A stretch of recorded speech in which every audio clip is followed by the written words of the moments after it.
గారికి, వారి కుటుంబ సభ్యులకు, ఇప్పుడున్న విశ్వాసులందరికీ, మా సెక్రటరీ ఏఎస్ఐ గారికి, అందరికీ కూడా స్టాఫ్కి ధన్యవాదాలు, శుభాలు, వందనము. దీన్ని దీవెన తెలియజేస్తున్నాం. ఈ ఊరు చూడగానే మా ఊరు గుర్తుకొస్తుంది. మా ఊర్లో చర్చి కూడా ఇంతే ఉంటుంది, చిన్న సంఘం, చిన్న మంద భయపడము అన్నట్టుగా. ఈ ఊరు మరి చాలా మాకైతే మంచి అఫెక్షన్గా ఉంది, చాలా సంతోషంగా ఉంది. మరి నేను కారులో ఉంటే ఒక చిన్న ప్రేయర్ చేశాను. దేవా, మందిరం మొత్తం నిండిపోవాలి, లేదా మందిరం చిన్నగా పెద్ద నాకు అనవసరం, మందిరం నిండిపోవాలి, నిండిపోయి దేవుడికి అసాధ్యం ఏది. మరి ఈ దినం మీతో నేను ఈ వాక్యాన్ని షేర్ చేసుకుంటున్నాను. ఏం చదవండి, మత్తయి సువార్త 11వ అధ్యాయము 28 నుండి 30 వరకు. ప్రయాసపడి భారము మోసుకొనుచున్న సమస్త జనులారా, నా యొద్దకు రండి, నేను మీకు విశ్రాంతి కలుగజేతును. నేను సాత్వికుడను, దీన మనస్సు గలవాడను గనుక మీ మీద నా కాడి ఎత్తుకొని నా యొద్ద నేర్చుకొనుడి, అప్పుడు మీ ప్రాణములకు విశ్రాంతి దొరుకును.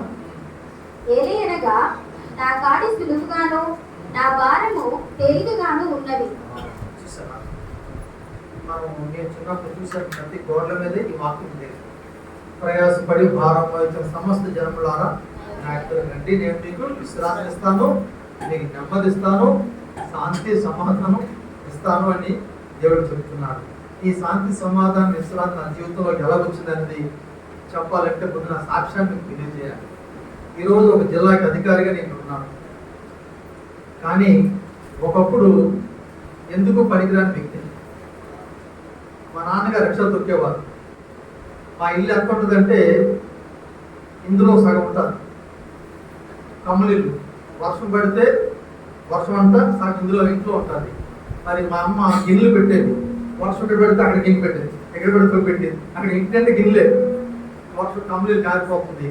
మరి ఆ టైంలో ఏమైందంటే నేను 10th చదువుతున్న టైంలోని మరి ఎగ్జామ్స్ రాసినప్పుడు మా అన్నీ అన్నాడు, అమ్మ తమ్ముడు సరి చదవట్లేదు, అందరూ పిల్లలతో ఆలోచనగా గోళీలు ఆటలు ఆడుతున్నాడు, డబ్బులు ఇసరడం, బచ్చాలు తెలుకొట్టడం, గోళీలు తెలుకొట్టడం, ఏ ఆటలు నా జోబు నుండి నల్లికే ఉంటాయి. ఎప్పుడు అలా తిరుగుతున్న టైంలోనే వీడు 10th క్లాస్ పాస్ అయితే ఇంటర్మీడియట్ చదివిస్తాను, లేదంటే మెకానిక్ షాపులు వేస్తున్నాను అంట.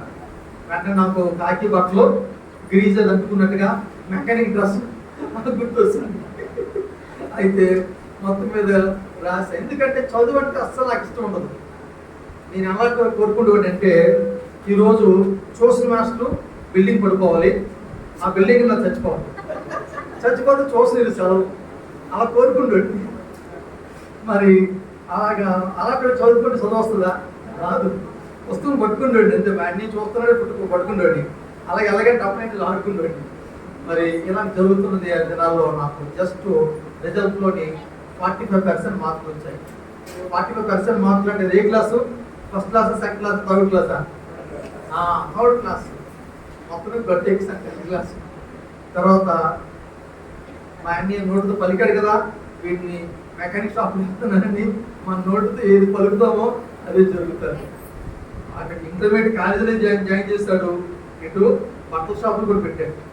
ఎందుకంటే మా నాన్న రిక్షా దొరుకుతున్నాడు, ఆ జీతం సరిపోవట్లేదు. ఆయన బాగా కష్టపడతాడు, అందరికంటే ఎక్కువ కష్టపడతాడు. అందరూ 4 మూటలు వేస్తే ఈయన 10 మూటలు వేస్తాడు. డబ్బులు తెచ్చి సగం ఈ జోబులు పెడతాడు, సగం ఈ జోబులు పెడతాడు, సగం దొంగ జోబులు పెడతాడు. ఎందుకు అంటే ఈ దొంగ జోబులు పెట్టి మన మందు కొట్టుకు వెళ్తాయి. అలా చేసేవాడు. మేము ఈ జోబులు చేయబెట్టాడు, ఈ జోబులు చేయబడ్డావు. ఒకసారి సుట్టపేకి దొరికి డబ్బులు దొరికి అలా ఉండేది. మరి మేము వాళ్ళకి వెళ్ళి డబ్బులు తెస్తేనే ఆ రోజు పూటకి మాకు ఆహారం దొరికేది, లేదంటే ఒకరోజు తాగేసి పట్టుకుంటూ అంతే. ఇల్లు వాకలి మరి ఏముండేది కాదు. ఆ తర్వాత నేను ఇంటర్మీడియట్ చదువుతున్నప్పుడు నా పని ఏంటంటే బట్టల షాప్లోని ఒక మార్బుల్ ఖర్చు ఉంటుంది, ఖర్చుని చూడాలి, చీపులు పట్టుకొని ఆ తర్వాత 9 గంటలకి సేల్స్ మ్యాన్ పక్కన నిల్చుంటే ఆ సేల్స్ మ్యాన్ అంటాడు, బాబు మనకి కంచిపట్టు చీరలు పట్టురా, కస్టమర్లు చూపించాలంటే అయితే తేవాలి, బెనారస్ పట్టు తీసుకురండి బెనారస్. నేను కంచిపట్టు తెమ్మంటే బెనారస్ తెచ్చుకోండి, బెనారస్ తెమ్మంటే ధర్మవరం తెచ్చుకోండి. నా పట్టు చీరలు ఒకేలా కనిపిస్తున్నాయి. సేల్స్ మ్యాన్ అందరూ అన్నారు, వీడెందుకు వేస్ట్ పిల్లలు పనికిరాడు, వీడికంటే ఇప్పుడు ఉన్నాడని వాడి పేరు కొండబాబు. ఈ కొండబాబు అనేవాడు మంచోడు, మరి కొండబాబు పట్టరా వాడి వేస్ట్ అనేవాడు. ఆ కొండబాబు కరెక్ట్గా పట్టు చీర తీసుకొచ్చాడు, నేను తెచ్చేవాడు నాకు తెలిసింది కదా. అవును అనుకో, నాకెందుకు జ్ఞానం లేదు. అందుకే మీలో ఎవరికైనా జ్ఞానం పొందులే ఉన్నాడులే, దేవుడు ఎవరికి దానలోకైనా తక్కువ చేకూరుస్తారు. మరి తర్వాత ఇంటర్మీడియట్ ఎగ్జామ్స్ రాశాను, ఫెయిల్ అయ్యాను. ఫెయిల్ అయిన తర్వాత మా నాన్న రిషాక్ వస్తారు కదా, ఆ పక్కన పేపర్లు అమ్ముతాడు, పేపర్ తెచ్చాడు, మా అన్ని రిజల్ట్ చూశాడు, ఫెయిల్ అయ్యాడు. ఇవన్నీ నేను పడుకుని వింటున్నాను. ఫెయిల్ అయ్యాడు కదా, సరే అన్ని పట్టొద్దు, బట్టల షాపులు పనిచేస్తుంది కాబట్టి సరే చదవలేకపోయాడు, పోయి మళ్ళీ రాస్తాడులే అని అనుకున్నాను. అంటే మీ పిల్లలు ఎప్పుడు కూడా ఫెయిల్ అయితే కొట్టకండి, ఆడప్పటికే బాధలు ఉంటే మీరు కొడితే ఇంకా ఎక్కువైపోతుంది బాధ. అందుకే చాలా మంది ఆత్మహత్య చేసుకోవడం చనిపోవడం చూస్తున్నాను. ఒకసారి 10th క్లాస్ ఫెయిల్ అయిపోయాడు పాప పొరపాటు, వాడిని అందరూ అవమానం పరిసరికి ఒక వేడికి పడిపోయాడు. అందుకే అవమానం మనం ఇంకా అవమానం పంచుకోవాలి, ఆ బాధను మనం అర్థం చేసుకోవాలి, సమస్యలు ఉన్న బాధ. మరి నేను సరే షాప్లోకి వెళ్ళాను, షాప్లోని బాగుంది అడిగాడు, ఏదో ఎగ్జామ్ రిజల్ట్ వచ్చి పాస్ అయ్యామన్నాడు. అప్పుడు అన్నాను పాస్ అయ్యాను సార్ అన్నాను. సింపుల్. ఇప్పుడైతే అబద్ధం అంటే అబద్ధం ఆడలేము అంతే కదా, అబద్ధం ఆడకూడదు కాబట్టి అబద్ధం ఆడకూడదని సెలవు పెట్టండి. మా వాళ్ళందరూ అబద్ధం ఆడి సెలవు పెడతారు, నాకు చాలా మంది సెలవు పెట్టండి, నాకు ఏది లేదంటే అబద్ధం ఆడుతుంది. మరి నా సెలవులే 20 సెలవుల్లో 10 సెలవులే వాడతాను, మిగతా 10 సెలవులు కూడా కోర్టులో పనిచేస్తాను. మరి ఇంటర్మీడియట్ రిజల్ట్ వచ్చిన తర్వాత ఒక సబ్జెక్ట్ ఉండిపోయింది, మళ్ళీ కట్టిన తర్వాత పాస్ అయ్యాను. పాస్ అయిన తర్వాత 42% మార్క్స్. ఏ క్లాస్ అది? 3rd class, 42. ఇప్పుడు నా దగ్గరికి ఇంటర్వ్యూకి వస్తున్నారు ఎంటెక్ చేసిన వాళ్ళు, బీటెక్ చేసిన వాళ్ళు, 99% మార్కులు వచ్చిన వాళ్ళు అటెండర్ పోస్ట్కి వస్తున్నారు. అటెండర్ పోస్ట్ చూసారా? మరి నేను అటెండర్ పోస్ట్ కూడా సూటబుల్ కాదు నాకు మార్క్స్. అప్పుడు నేను డిగ్రీలో జాయిన్ అయ్యాను, డిగ్రీలో కూడా జస్ట్ 45% మార్కులు వచ్చాయి. అప్పుడు నేను లాలో జాయిన్ అయ్యాను. లాలో జాయిన్ అయితే అక్కడ కూడా జస్ట్ 53% మార్కులు వచ్చాయి. వచ్చిన తర్వాత లాయర్ అయిన తర్వాత మా సొంతూరు వెళ్ళాను. ఆ సొంతూరులో చర్చ్ ఉంటుంది, ఆ చర్చికి మా ఫ్రెండ్ అలా తీసుకెళ్ళి లోపలికి తీసుకెళ్ళాను. నేను లోపల కేసు గురించి మాట్లాడుతూ లోపలికి వెళ్ళాను. ఇంకా కాబట్టి చెప్పింది, బాబు నువ్వు యేసు ప్రభువుని నమ్ముకో, దేవుని జీవితాన్ని మారుస్తాడు. అప్పుడు నేను అన్నాను, అమ్మ నాకు ఒక చిన్న అటెండర్ పోస్ట్ వస్తే అప్పుడు నేను నమ్ముకుంటాను.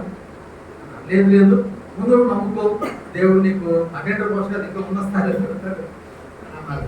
నేను నమ్ముకోలేదు. అప్పుడు నాకు ఒక అనారోగ్యం వచ్చింది. అదేంటో వాంతులు విరేచనాలు అయిపోతుంటే మా ఆంటీ వైజాగ్లో పెద్ద హాస్పిటల్ కేజీహెచ్ అని, అది కింగ్ జార్జ్ హాస్పిటల్ అంటారు.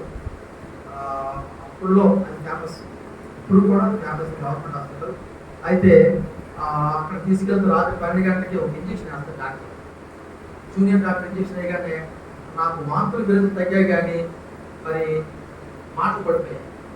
అప్పుడు చెప్పాను నాకు మాటలు రావట్లేదు, ఆయన సైకిల్ తోటి ఇలా బైబిల్లో ప్రతి మాటలు రాలేదు. ఎవరితో? జకర్యా. చూసారు, రాయబుల్ నేర్చుకున్నాడు మావాడు. నువ్వు విని రెడీ అయిపోయాడు అని చెప్తారు జకర్యా. అందుకే మీరు వింటూ ఉంటే జ్ఞానంతో సహవాసం చేస్తే జ్ఞానిగా మారిపోతారు. మూర్ఖంతో సహవాసం చేస్తే, తాగుబోతుతో సహవాసం చేస్తే, వేగటంతో సహవాసం చేస్తే, విరోధంతో సహవాసం చేస్తే, మరి నాకు మాటలు రావట్లేదు అని చెప్తే ఉదయాన్నే ఒక ప్రైవేట్ హాస్పిటల్ తీసుకెళ్ళాడు. ప్రైవేట్ హాస్పిటల్లో డాక్టర్ ఒక బెడ్ మీద నన్ను పడుకోబెట్టి, బాబు రాత్రి నీకు వేసిన ఇంజక్షన్ రియాక్షన్ అయిపోయింది, మరి ఆ డోస్ ఎక్కువైపోయింది. అంటే జూనియర్ డాక్టర్ వాళ్ళు సరిగ్గా తెలియదు కదా, కొంచెం వాళ్ళు ఎక్కిస్తారు. మరి నీ దేవుడు ఎవరో ఒకసారి జ్ఞాపకం చేసుకో, మరి నా ప్రయత్నం నేను చేస్తానన్నాను. అప్పుడు నేనేం చేసినంటే, సరే అప్పటికే నేను వింటున్నాను కదా, రోజుకే నేను వింటున్నాను కదా, యేసు ప్రభు జీవం గల దేవుడు, ఆయన తప్ప వేరే దేవుడు లేడని విన్నాను కాబట్టి సరే యేసు ప్రభు నీవే నిజమైన దేవుడు అయితే నువ్వు నాకు మాటలు ఇస్తే నేను నిన్ను నమ్ముకుంటాను అని చెప్పాను. గంట సేపు ఆమె ట్రీట్మెంట్ చేసింది, అన్ని సలహాలు ఎక్కించింది. బాబు మీకు 90% మాటలు వచ్చాయి, ఈ 10% మీకు 2 రోజులు మాటలు వస్తాయి, ట్యాబ్లెట్లు వేసుకున్నాను. 2 రోజుల్లో మాటలు వచ్చాయి పూర్తిగా, కానీ నేను వేసుకున్న నమ్ముకోలేదు. ఎందుకంటే మా ఇంట్లో ఎవరు అప్పటికి నమ్ముకోలేదు.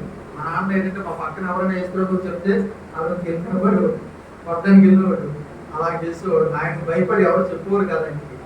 మరి అప్పుడు నేనేం చేశానంటే నమ్మలేదు. కానీ మరీ ఇంకొక సమస్య వచ్చింది. ఆ సమస్య ఇంకా డాక్టర్ చేతులు లేదు, చనిపోడు కంటే మరి నమ్ముకుంటే బెటర్ కదా, మనం బతుకుతాం కదా అని తెగించి 30 సంవత్సరాల క్రితం నేను ఒక నిర్ణయం తీసుకున్నాను. అది యేసుప్రభు నమ్ముకుందాం అని నేను, మా అమ్మ, మా నాన్న వాళ్ళకి చెప్పాను. వాళ్ళు కూడా చూశారు. చూసి బాబు నువ్వేం చెప్తే మేము అదే అని మేము ఒకే రోజు రక్షణ తీసుకున్నాం. రక్షణ తీసుకున్న రోజు కూడా నాకు అనారోగ్యం ఉంది, నాకు పుట్టుకతోనూ వ్యాధి ఉంది. ఏంటంటే ఆస్మా వ్యాధి, దగ్గు, జలుబు, జ్వరం. ఈ 3 వచ్చాయంటే 4 రోజులు తగ్గదు. ప్రతి 3 నెలలకు 6 నెలలకి నాకు ఇబ్బంది వచ్చేది. నేను ఎక్కువ హాస్పిటల్ చుట్టూ తిరిగేవాడు. మరి మా నాన్న అనేవాడు పుట్టుతోనే వీడు ఎప్పుడు చనిపోతే గ్యారెంటీ లేదు అని నా పేరు కుల్లోకే అని పేరు పెట్టాడు. కుల్లోకే అంటే వంకాయ కుళ్ళిపోతారు వండుకుంటారా, కుల్లోకే ఇప్పుడు జిల్లా పెద్దపల్లికి జిల్లా నుంచి చూసారా, దేవుడికి అసాధ్యం అంటూ. ఆశ్చర్యములు నీ కార్యములు, ఆశ్చర్యములు నీ కార్యములు, దేవుని కార్యములు ఆశ్చర్యములు. మరి అప్పుడు నేను రక్షణ పొందిన తర్వాత ఆ రోజు నుండి ఈ రోజు వరకు నా లైఫ్ కంప్లీట్గా యూటర్న్. ఎలా వెళ్ళి మళ్ళీ బ్యాక్ వస్తుంది కదా యూటర్న్ అంటే అలాగైతే. ఇప్పుడు నా లైఫ్ ఎలాగుందంటే రాత్రి అంతా వర్షం పడుతుంది, వేస్తున్నామని వర్షం మామూలుగా కంటే ఎర్లీ మార్నింగ్ 4 o'clock లేచి ఆ కిటికీ దగ్గరికి ఇలా అనేసరికి 7-8 గంటలకి నేను వాకింగ్ చేసేసరికి బాగా అది 365 రోజులు కూడా అలాగే ఉంటాయి. వర్షం నన్ను ఆపలేదు, చలి ఆపలేదు, మంచు ఆపలేదు. ఆ మధ్యన అలా ఫాగ్ వచ్చింది, వేస్తున్నాము ఫాగ్ లేకుండా కాక నేను వాకింగ్ చేసేసరికి నేను ఒక రౌండ్ ఇలా వెళ్ళేసరికి మొత్తం ఫాగ్. ఈ మిరాకిల్స్ రోజు జరుగుతూనే ఉంటాయి. అప్పుడు నేను బైబిల్ ఏముందంటే ఎవరైనా యేసుక్రీస్తు యందు వాడు నూతన పాతవి గతించను. నేను అప్పుడు ఆంధ్ర యూనివర్సిటీలో జాయిన్ అయ్యాను. జాయిన్ అయిన తర్వాత నాది డాక్టరేట్ అనమాట, పిహెచ్డి కోర్స్ అంటారు. ఆ కోర్సులో నాకు ఆంధ్ర యూనివర్సిటీ డాక్టరేట్తో పాటుగా ఈ గోల్డ్ మెడల్ వచ్చింది. ఇప్పుడు నేను ఎవరిని అంటే ఒక ఆర్డినరీ స్టూడెంట్ అంటే నమ్మట్లేదు, ఇంటర్మీడియట్ ఫెయిల్ అయినట్టు నమ్మట్లేదు, బట్టల షాపులు తుడుచుకున్నట్టు నమ్మట్లేదు. Andhra university topper, gold medal. నమ్ముట నీ వల్ల అయితే అసాధ్యం అంటే ఏది. మరి అక్కడ నుండి నాకు జడ్జిగా నేను సెలెక్ట్ అయ్యాను. నా పోస్ట్ ఏంటంటే కాంట్రాక్ట్ పోస్ట్. 2003లో జాయిన్ అయ్యాను. నా శాలరీ 10,000, 4,000 రూపాయలు అదనంగా ఈ ట్రావెలింగ్ అలవెన్స్ ఇస్తారు, 14,000. మరి అదే పోస్ట్ రెగ్యులర్ వాళ్ళకి 50,000. అప్పుడు నేను సంవత్సరం 10 నెలలు పనిచేశాను. చేసిన తర్వాత దేవుడు నాకు, దేవా నేను నిన్ను నమ్ముకున్నాను కాబట్టి నేను ఈ చిన్న పోస్ట్లో ఉండడానికి వీల్లేదు. నువ్వు నన్ను ఎలా రెగ్యులర్ చేస్తున్నావు తెలియదు. నువ్వు నన్ను రెగ్యులర్ జిల్లా జడ్జికి చేస్తే భారతదేశంలో ఉన్న ప్రతి చర్చిలో నేను సాక్షిగా ఉంటాను. ఈ రోజు ఎలకలపల్లి కూడా ఎలకలపల్లి కూడా నేను సాక్షి చెప్తాను. ఆ రోజు నేను దేవుడితో నిబంధన చేశాను కాబట్టి ఈరోజు ఈ చిన్న మందిరం అయినా సరే దేవుడితో ఒకసారి మనం నిబంధన చేస్తే, నిబంధన అంటే ఏంటి? ఒప్పందం. మీలో ఎవరైనా నిబంధన చేశారు దేవుడితోటి? ఎప్పుడు చేశారు? పాస్టర్ క్లాస్ కొట్టండి. మీరు అందరూ రాత్రి తీసుకున్నప్పుడు నిబంధన చేస్తారు, కానీ ఆ నిబంధన అయితే మీరు పాటించరు. నేను ఇది రీసెర్చ్ చేశాను ఆల్రెడీ, ప్రతి చర్చిలో అడిగాను, రోజుకి మీరు ఎంతమంది బైబిల్ చదువుతున్నారంటే, ఇప్పుడు చెప్పండి, మీరు ఎంతమంది రోజుకి బైబిల్ చదువుతున్నారు? ఒక అధ్యాయం చదువుతున్న వాళ్ళు 1, 2, 3, 4, 5 అంతే. 110 మందే బైబిల్ చదువుతున్నారంట. మరి అందుకే వాళ్ళు అభివృద్ధి చెందట్లేదు. అభివృద్ధి చెందాలంటే దేవుడు వాక్యం చదవాలి. నేను ఉదయాన్నే ఈరోజు లేచి 2 గంటలు బైబిల్ స్టడీ చేశాను డైలీని. ఆ 2 గంటలు వాక్యం చదివిన తర్వాత దేవుడు ఏదో ఒక మాట నాకు ఇస్తేనే బయటకు వస్తాను. అంతవరకు మా కన్నా అలా వెయిట్ చేస్తారు పాపం. నేను అనుకో చెప్పిన లేట్ అయిపోతున్నాను, లేదు ఆయన వాక్యం అవ్వట్లేదు, ఆయన ఇస్తే బయటకు వెళ్ళలేదు, ఆయన ఇచ్చిన తర్వాత బయటకు వెళ్తాను. అందు గురించి ఏంటంటే మరి డైలీ నేను వాక్యం చదువుతున్నప్పుడు దేవుడు నాకు ఇచ్చిన ఈరోజు వాక్యం ఏంటంటే, దేవుడు 2 చెప్తున్నాడు. ఒకటి 2 కాడల గురించి ఆయన చెప్తున్నాడు. ఒక కాడి ఏంటంటే, కాడేంటి మీకు తెలుసా? కాడేంటి ఏంటి? ఎద్దుల మీద వెళ్తారు కదా, అది కాడి అంటారు. ఓకే, 3 ఎద్దులు ఉన్నాయి, 2 ఎద్దులు ఉన్నాయి. రైతు చెప్పినట్టే కాడి కిందకి వచ్చేసాయి. 3 ఎద్దులు నేను రానన్నది. నేను ఫ్రీ బర్డ్, నేను అక్కడక్కడ తిరగాలి, నేను రానన్నది. సరే అతను వదిలేశాడు. అది అక్కడక్కడ రోడ్ల మీద అక్కడ తిరుగుతుంది. ఈ 2 ఎద్దులు ఉన్నాయి. వర్షం పడింది. ఈ 2 ఎద్దులు హ్యాపీగా ఉంటాయా? ఈ 2 ఎద్దులు వర్షం పడుతుంది ఇంటి మీద ఉన్నా ఉండదు. ఇది ఎక్కడ ఉంటుంది? ఒక పాకలో పెడతాయి. మరి ఆ ఎద్దు వర్షానికి తడిసి ఎండకు ఎండి కుక్కలు కలుస్తాయి, అవి కలుస్తాయి, ఈ కలుస్తాయి, సరే భోజనం ఉండదు. కాడి కింద ఎద్దులకి, కాడి కింద లేని మనుషులకి ఇప్పుడు మనమంతా కాడి కిందకి వచ్చేస్తాం.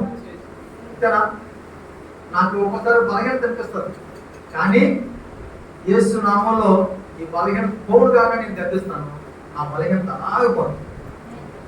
365 రోజులు కూడా నేను హాస్పిటల్కి వెళ్ళాల్సిన అవసరం లేకుండా దేవుడు సెలవు పెట్టకుండా దేవుడు చేస్తాడు. చాలా మంది చూస్తాను, 6 రోజులు సెలవు, 10 రోజులు సెలవు, హాస్పిటల్కి అక్కడికి తిరుగుతూ ఉంటారు. సో ఈ 2 ఎద్దులు ఏంటంటే, అందుకే నా భారము, నా కాడి సులువు, నా భారము తేలిక. ఇది కాడే, అది కాడే. లోకంలో మేము ఉన్నప్పుడు మా కింద కూడా కాడి ఉంది. ఏంటి ఆ కాడి అంటే, శనివారం నాన్ వెజ్ తినకూడదు, లక్షవారం తినకూడదు, ఇవి చేయాలి, అవి చేయాలి, అవి ఇవి ఇవి అవి పూజలు చేయాలి, పురస్కారాలు, అప్పులు చేసి ఎక్కడికి వెళ్ళాలి, ఎక్కడికి వెళ్ళాలి. మా అమ్మ తెగలా తిరిగేది, కానీ మనశ్శాంతి లేదు. రోజు మా తమ్ముడు చచ్చిపోయినప్పుడు ఒక్కొక్కరు చచ్చిపోయాడు. అప్పుడు ఇంకా ఆమెకు అర్థమైంది, వీటి వల్ల అన్ని సరైన కార్యక్రమం లేదు, ఇవన్నీ నేను విడిపించుకోవాలని అవన్నీ ఒకరోజు వదిలేసింది. ఇప్పుడు ప్రశాంతంగా దేవుని కాడి కిందకి వచ్చేసింది. ఆ రోజు నుండి నేను యేసుక్రీస్తు కాడిని మోస్తున్నాను. నాకు చాలా సులువుగా ఉంది, చాలా తేలిగ్గా ఉంది, నా పనిలో ఈజీగా ఉంది. ఎందుకు అంటే, 2 వ్యక్తుల మీద కాడి ఉంది. నా హైట్ ఎంత, యేసుక్రీస్తు హైట్ ఎంత. 2 మీద కాడి మోస్తే దేవుడు సగం బరువు మోస్తాడు. నీ బరువు నేను మోస్తాను అంటున్నాడు కదా, అప్పుడు ఎవరి మీద ఉంటుందా బరువు అంతా? కష్టపడి నిలబడతా అంతే, కానీ బరువు అంతా. అందుకే నీ భారము నా మీద వేయి. ప్రయాసపడే భారం మీ సమస్త జనులు నా దగ్గర రండి, నేను మీకు ఇస్తాను. మా అన్నికి జాబ్ వచ్చింది, ఆయన ఒక ఆఫీసు, నేను ఒక ఆఫీసులు, మా సిస్టర్స్ 4 హస్బెండ్స్ ఎంప్లాయీస్. చూసారా, ఒక రిక్షా కూలరు ఎంప్లాయీస్ తెచ్చి చేయగలరా? దేవుడికి సాక్షి. మరి దేవుడి చేతిలో 2 కప్పులు ఉన్నాయి. ఒకటి ఉగ్రత పాత్ర, 2 బ్లెస్సింగ్ పాత్ర. ఒకప్పుడు మేము ఉగ్రత పాత్రలోకి వస్తాం. ఎప్పుడు చూసినా అనారోగ్యాలు, సమస్యలు, అప్పులు. నాకు 3 ప్రాబ్లమ్స్ ఉన్నాయి అప్పులు. ఏంటి? అజ్ఞానము, అనారోగ్యము, ఆర్థిక సమస్యలు. ఇప్పుడు నాకు అజ్ఞానం ఉందా? ఈ పుస్తకం నేనే రాశాను.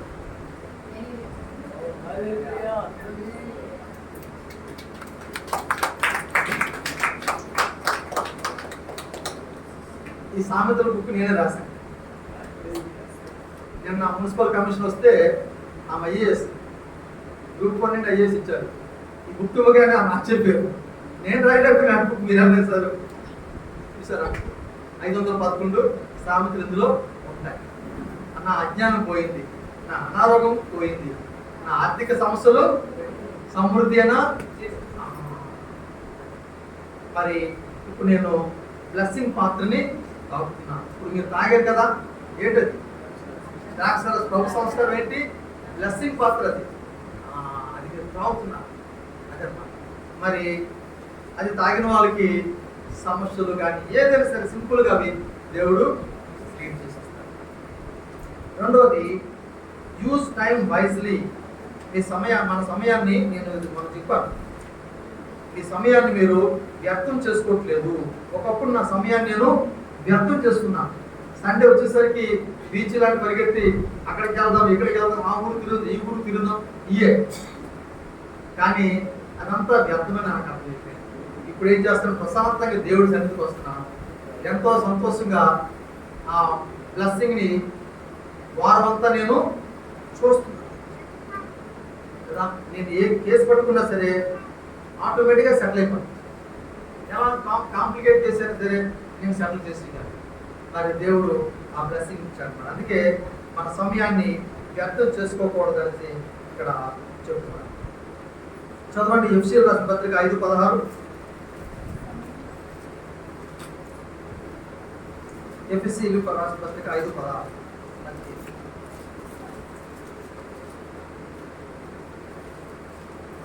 దినములు చెడ్డవి కనుక మీరు సమయమును పోనీయక సద్వినియోగం చేసుకొనుచు అజ్ఞానుల వలె కాక జ్ఞానుల వలె నడుచుకున్నట్టు జాగ్రత్తగా చూసుకుంది.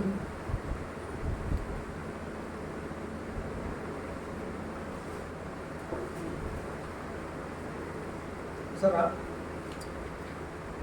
సమయాన్ని మనం జ్ఞానంతో ఖర్చు పెట్టాలి. ఒక రోజు పోయిందంటే ఆ రోజు మళ్ళీ తిరిగి. కానీ ఇక్కడ దేవుడికి ఇచ్చిన సమయం పోతుందా? ఈ సమయాన్ని దేవుడు బ్లెస్ చేస్తాడు. ఒక్కరోజు నేను పని చేస్తే 6 రోజులు నా పని చాలా ఈజీగా. మరి ఇక్కడ ఏమంటాడంటే, time is gift of God. సమయం దేవుడిచ్చిన బహుమానం. ఎలాగో చెప్పండి రా. నిన్న రాత్రి కల్లా ప్రపంచం మొత్తం మీద 29,000 చచ్చిపోయారు. ప్రతిరోజు 29% ప్రపంచవ్యాప్తంగా ఏ జబ్బు జ్వరం లేకపోయినా చనిపోతారు నిద్రలోనే. మరి ఈ రోజు ఎవరిచ్చారు మనకి? అందుకే ఈ సమయాన్ని ఆయన గురించి మనము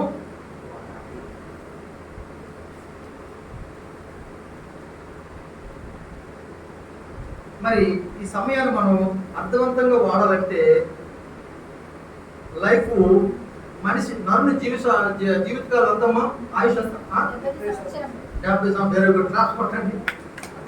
అధిక బలం అంటే 80, అంతేనా? అందుకే మనము నా దినములు లెక్కించుకున్నాము. సమయాన్ని మీరు అస్సలు వేస్ట్ చేయకండి. ఎడ్యుకేషన్ ఉన్నారా దాన్ని కరెక్ట్గా ఉపయోగించండి. ఎందుకంటే ఏజ్ అలా పెరిగిపోతూ ఉంటారు. మన సమయాన్ని కరెక్ట్గా ఉపయోగించాలంటే ఒకటి, మనము సువార్తని చెప్పాలి. సువార్త అంటే ఏంటో తెలుసా?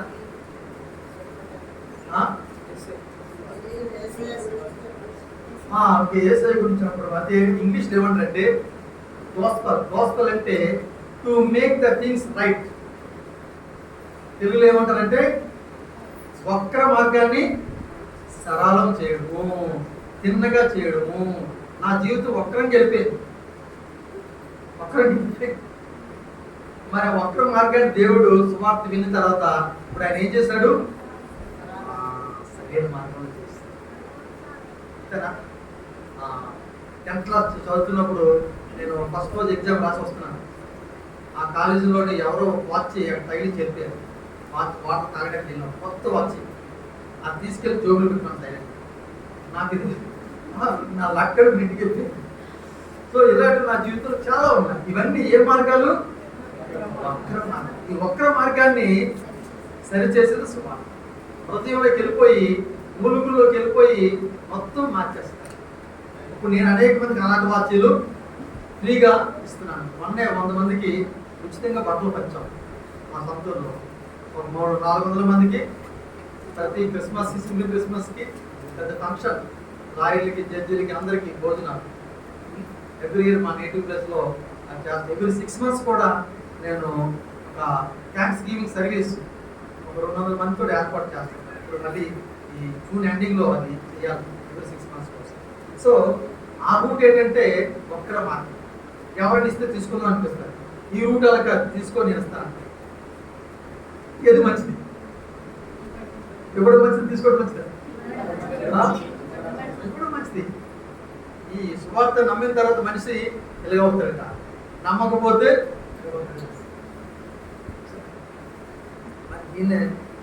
మరి రెండవది ఏం చేయాలంటే హీల్ ద సిక్, రోగుల్ని స్వస్థపరచండి. మీ ఊర్లో ఎవరైనా రోగులు ఉంటే వాళ్ళకి ప్రార్థన చేయండి.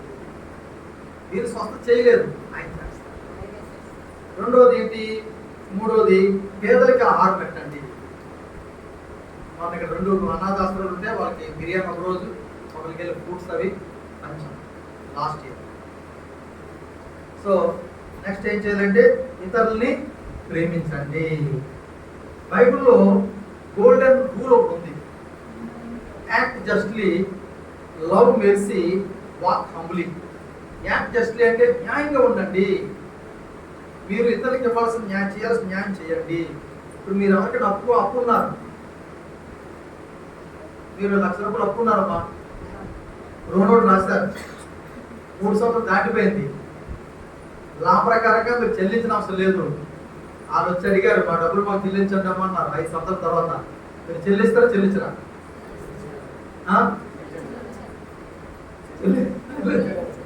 చెల్లించాలి, అంతే కదా. లా ప్రకారంగా అయితే చెల్లించిన అవసరం లేదు. కానీ దేవుడికి న్యాయం ఉంది. ఆయన లా ప్రకారం అయితే చెల్లించాలి. ఇదే ప్రశ్న నేను ఖమ్మంలో ఊర్లో అడిగాను. అయితే ఒక వ్యక్తి అన్నాడు, అసలు ఆ సంతకం నాది కాదు, నేను డబ్బులు తీసుకోలేదు, నేను చెల్లించిన అవసరం లేదు. ఇది రక్షణ పొందక ముందు ఉన్న మనిషి తల స్వభావం.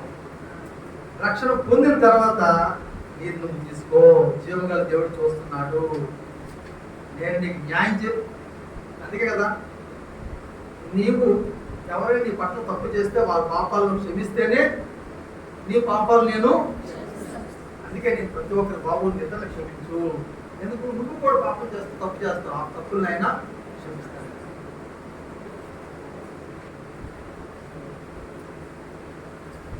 ఓకే, వాక్యం అనేది అగ్నితో పోల్చబడింది. నా వాక్యము అగ్ని వంటిది కాదా? నా మాట అగ్ని వంటిది కాదా? సుత్తి వంటిది కాదా? చదవండి, 23:29.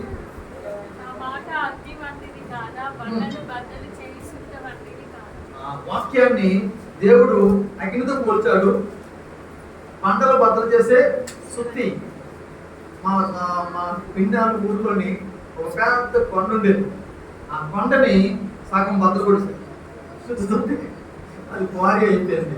సుత్తుతోటి ఎలాంటి పండైనా వాక్యంతో పండలాంటి హృదయాన్ని దేవుడు. ఇప్పుడు నాకు ఒక పండలాంటి హృదయం. ఎవరైనా ఏదైతే చాలా సీరియస్గా తిరగబడేవాడు. మా ఇంట్లో అందరికన్నా నేనే సీరియస్, కానీ అందరికన్నా నేనే శాంతంగా మారిపోయాను. ఈ వాక్యం ఏం చేస్తాడంటే మనల్ని మార్చేస్తాడు. యేసు ప్రభు ముఖం మీద ఉమ్మేస్తే, ఆయన గడ్డం పెరిగేస్తే, ఆయన సిలువ వేస్తే ఏమన్నా లాస్ట్లో? తండ్రి. అదే మామూలు వ్యక్తి శ్రమిస్తాడా? మరి రెండోది ఏంటంటే ఈ వాక్యాన్ని దేంతో పోల్చారంటే సబ్బుతో పోల్చారు.